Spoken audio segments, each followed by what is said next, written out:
It's not uncommon to find oil and gas companies operating right in the middle of communities.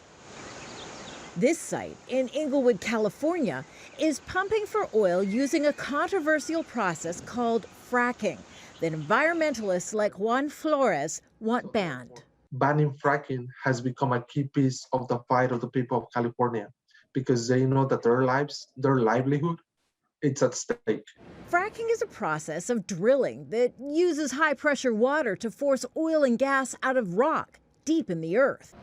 Environmentalists say the process pollutes water and releases methane gas into the atmosphere, contributing to climate change.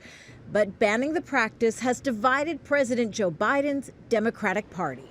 Let me be clear, and I know this always comes up. We're not going to ban fracking.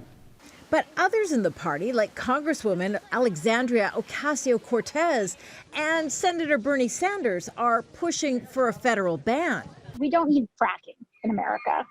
But Republicans are in favor of fracking. Some members of Biden's own Democratic Party, including Senator Joe Manchin, representing the energy-producing state of West Virginia, also support fracking. And even in liberal-leaning states like California, where a fracking ban had the support of the governor, legislation has so far failed due to lobbying by the oil and gas industry. It's millions of jobs, without a doubt, ruining small towns across America. Oil, gas, and chemical companies spent more than $100 million lobbying last year, including on political ads like this one that aired during the 2020 presidential election campaign, to push back on efforts to ban fracking. And this last one is... Activists are angry and say Biden's efforts on fracking are simply a half measure. He suspended new oil and gas drilling on federal lands, but that accounts for less than a quarter of total U.S. oil production.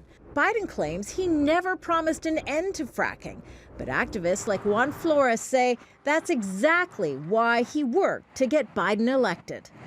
He has to remember that. And he has to remember that that was one of the promises he made on his campaign, and we would hold him accountable to that.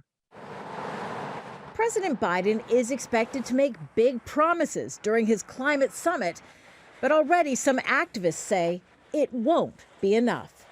Kimberly Halkett, Aljazeera, Washington.